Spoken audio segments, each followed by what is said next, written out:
You are Locked On Bulls Postcast, part of Locked On Sports Chicago on the Locked On Podcast Network. Your team every day. What's up? Welcome into the Locked On Sports Chicago YouTube channel, the Locked On Bulls Postcast. The Bulls lose 132-92 in the words of the official Detroit Pistons Twitter account. Whoa, that was close. That's what they just tweeted because that's how much the Bulls sucked in this game. We're going to talk about this game. It's laughable. Had some fun research there at the end of the game, looking at what kind of territory the Bulls were in danger of, what they accomplished in this game. Fire Billy Donovan? Maybe. I think we're going to talk about that in the next segment, in the second segment of the show, because disaster. And we're going to do the best and worst, as we do to end every show. I have two bests in this game, surprising or not. And then we will end the show also with our tank update and NBA play-in update that we just started doing during the last show. So this game sucked, right? This is what happened in this game. The Bulls were down 49 points at one point. They had a season low in the half, 29 points. Season low in a quarter, 11 points.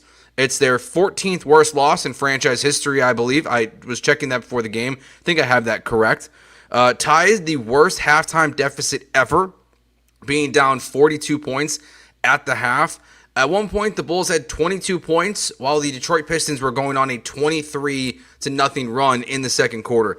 That one, to me, might be the most crazy. Of all the things that happened in this game, the Bulls got smoked, but the Pistons went on a run that was longer than the Bulls' total points. That's insane. That makes no logical sense in a basketball game.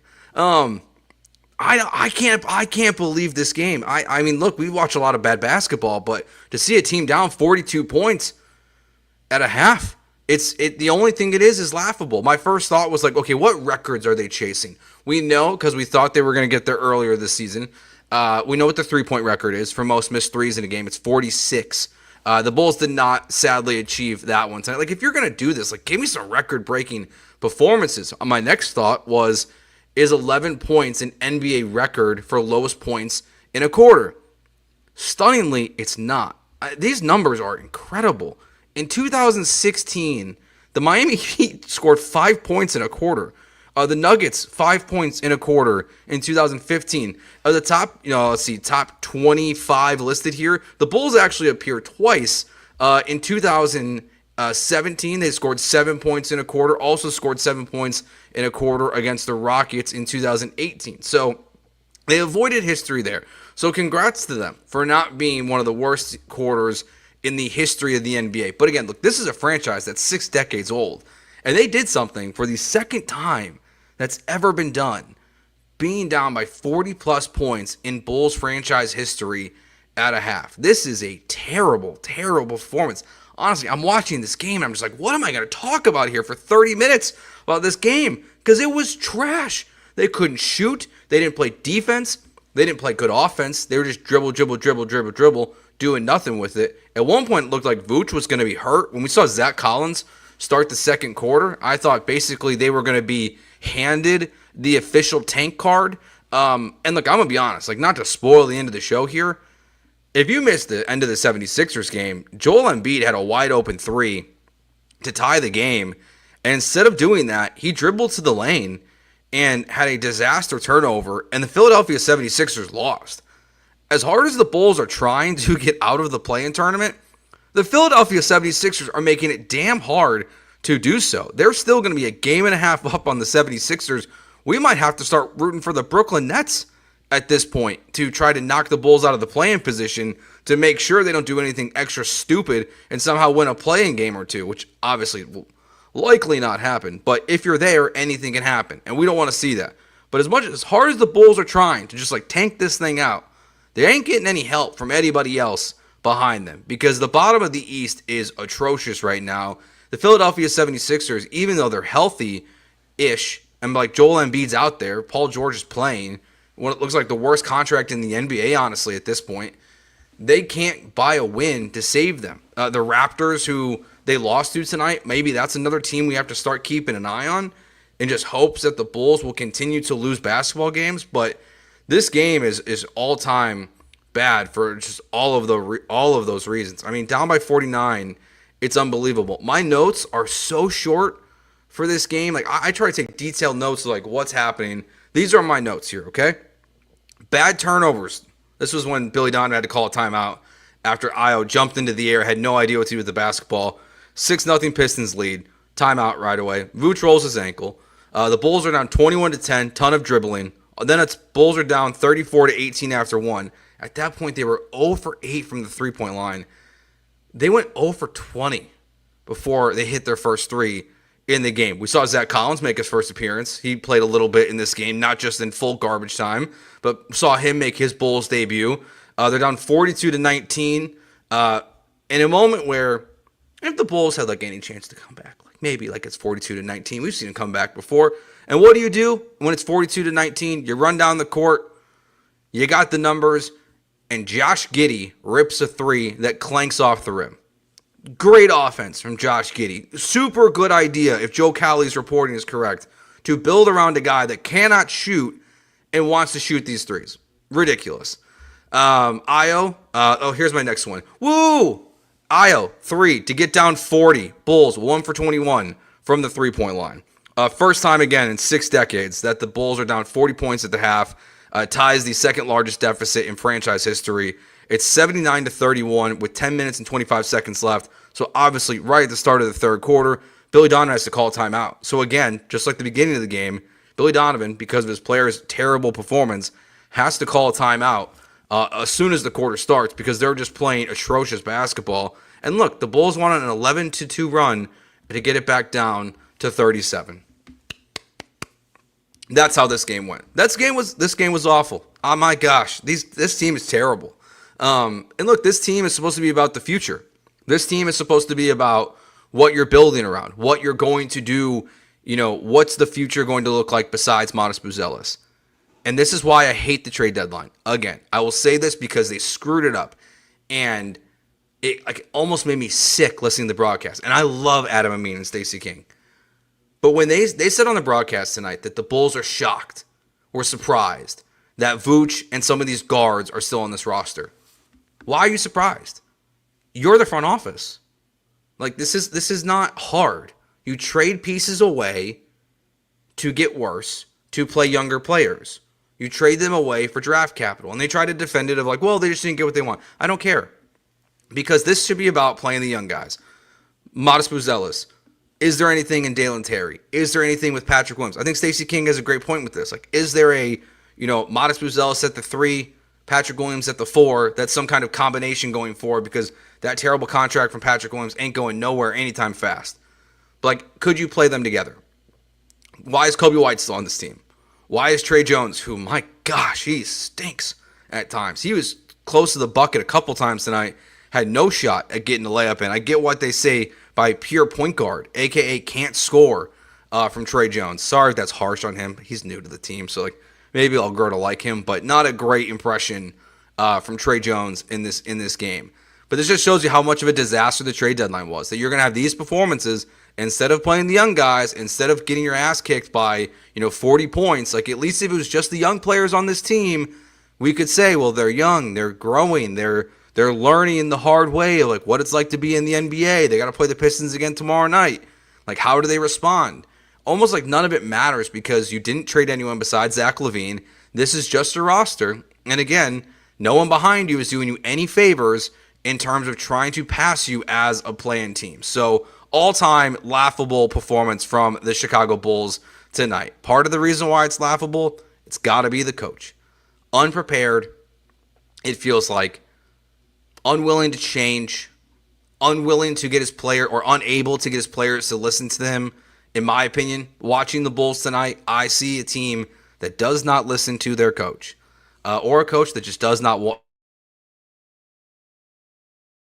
know what he's doing. And we're going to talk about that next because this to me feels like the kind of game where you look at him and you go, he's got to go. Billy Donovan has got to go. This is not the coach for this team. If a team is going to play like this, it's totally and utterly unacceptable to say that this coach should be the head coach of the Chicago Bulls. We're going to get into that next year on the Locked On Bulls postcast on the Locked On Sports Chicago YouTube channel.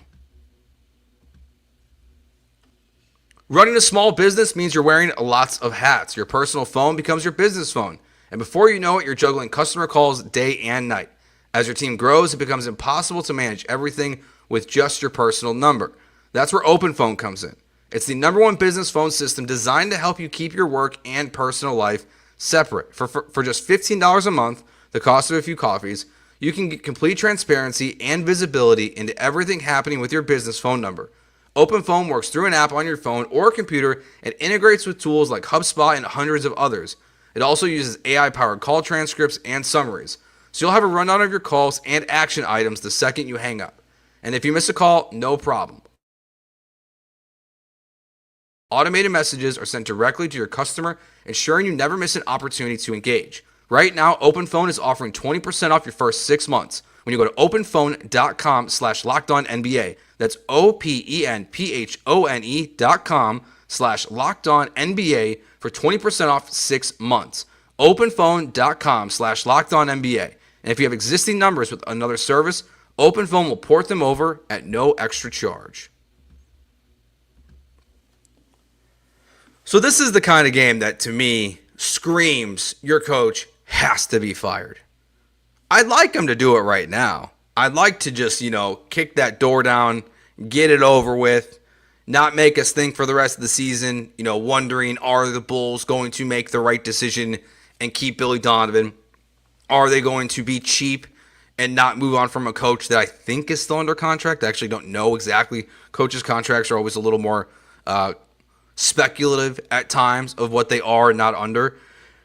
But he's got to go. Watching this game tonight, there's no way, having to call all these timeouts early, the way they're performing, all the dribbling, not passing the ball, and as this game is just unraveling, not adjusting in any way, shape, or form. Not that you really can when you're shooting 0 for 20 from the three-point line to start this game. So I can't say all of it's on Billy Donovan. I can't blame this entire game just on him. But there's nothing about this game that I would say inspires confidence in the future of the Bulls. Besides, again, Modest Buzelis, 7th straight game with double-digit points.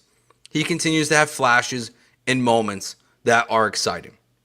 But Billy Donovan, as the head coach of this team, to me, he has done and never will do any of that.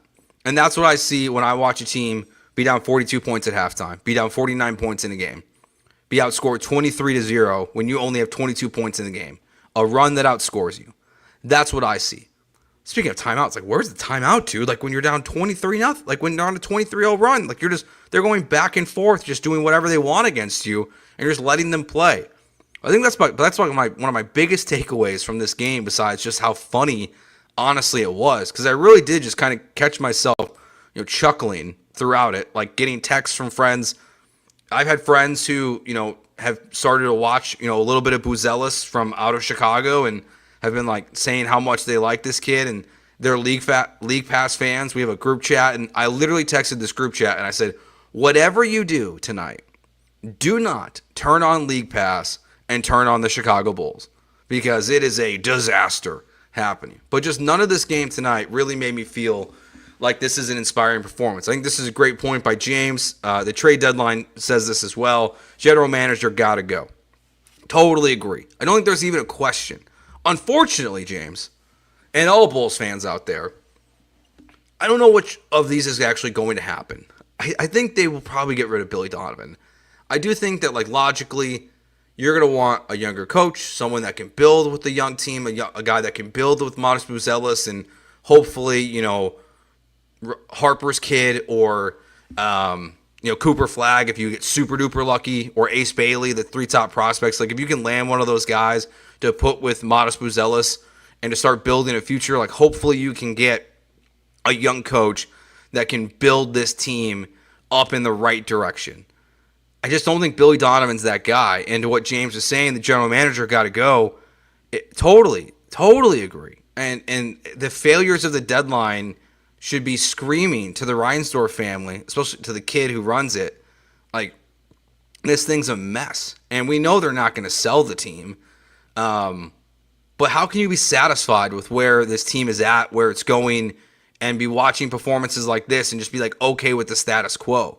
That's what I don't understand. Like, that's what I don't understand about this team, this organization, this coaching staff, this general manager, all of it, is how can you be okay with the status quo when you are capable of performances like this? And we should have known this. Like, it was fun early, kind of. I will say, like, I had some fun early on, like doing these shows when, they're coming back from, they had an 18-point comeback, a 19-point comeback, 2 20-point comebacks this season. Like, those are fun moments for sure.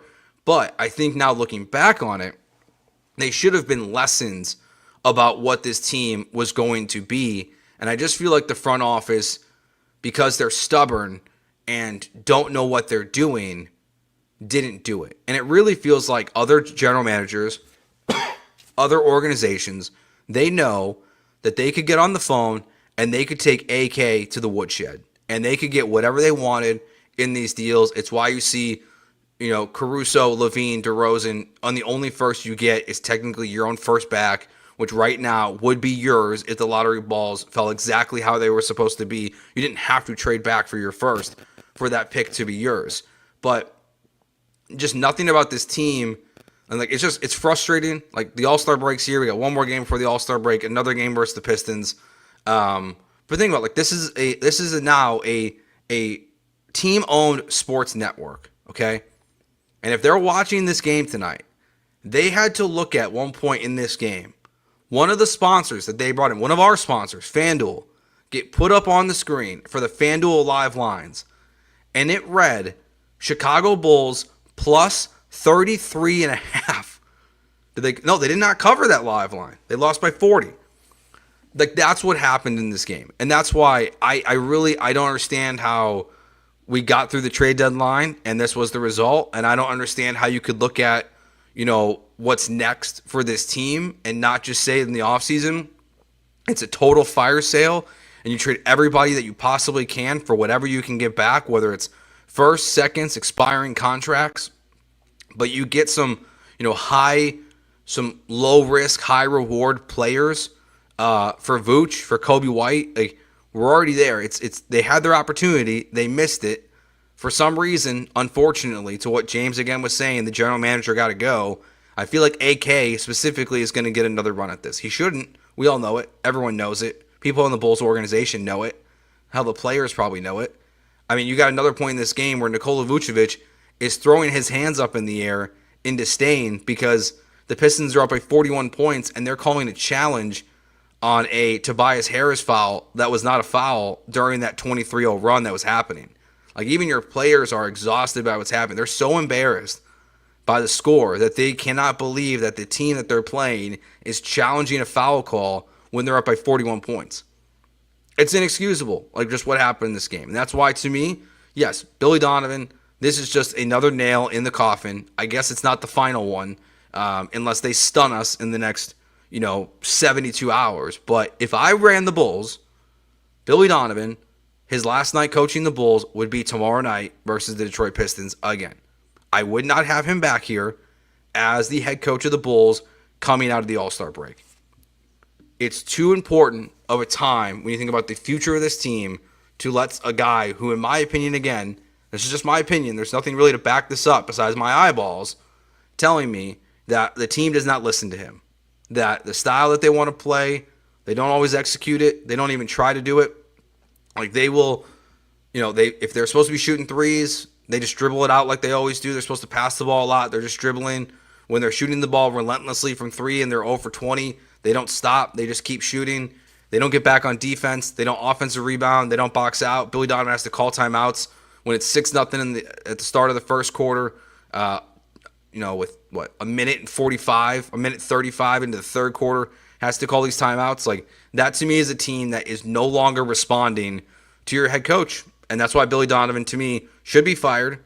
And the tomorrow night versus the Pistons should absolutely 110% be his last game as a member, as the head coach of the Chicago Bulls. All right, our next segment, our final segment of the night, because I got nothing left to talk about for this game. Best and worst moments. I got two best. One about a player, one about you, the fans. We're going to talk about you guys next a little bit here, and then we will just wrap up the show with our tank update and play-in update here on the Locked On Bulls postcast on the Locked On Sports Chicago YouTube channel.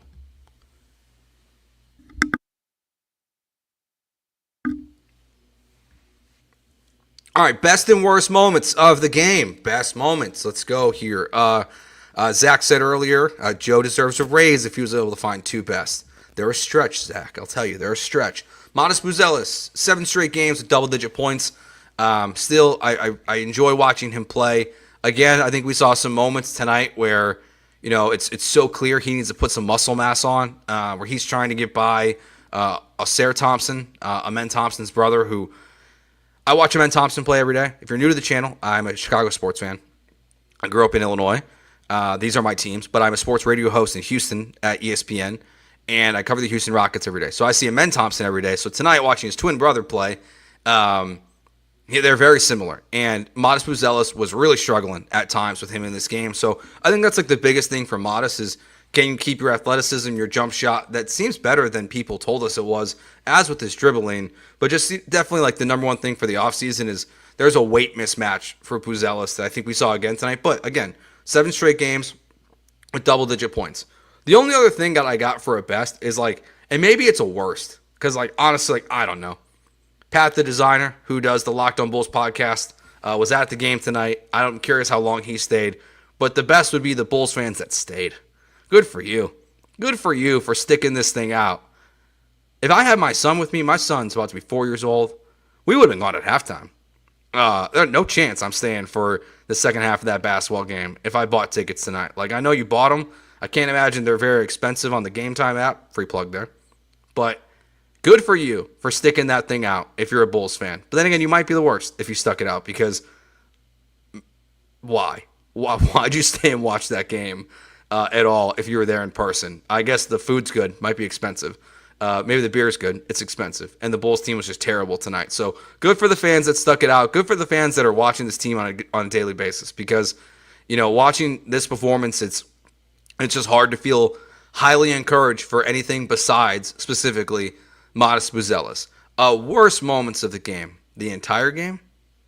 Yeah, I think that's what I got. The entire game. Worst moments of the game. The rest of the basketball game. Everything outside of Buzelis. I mean, this team was... We didn't really talk about any of the individual performances in this one.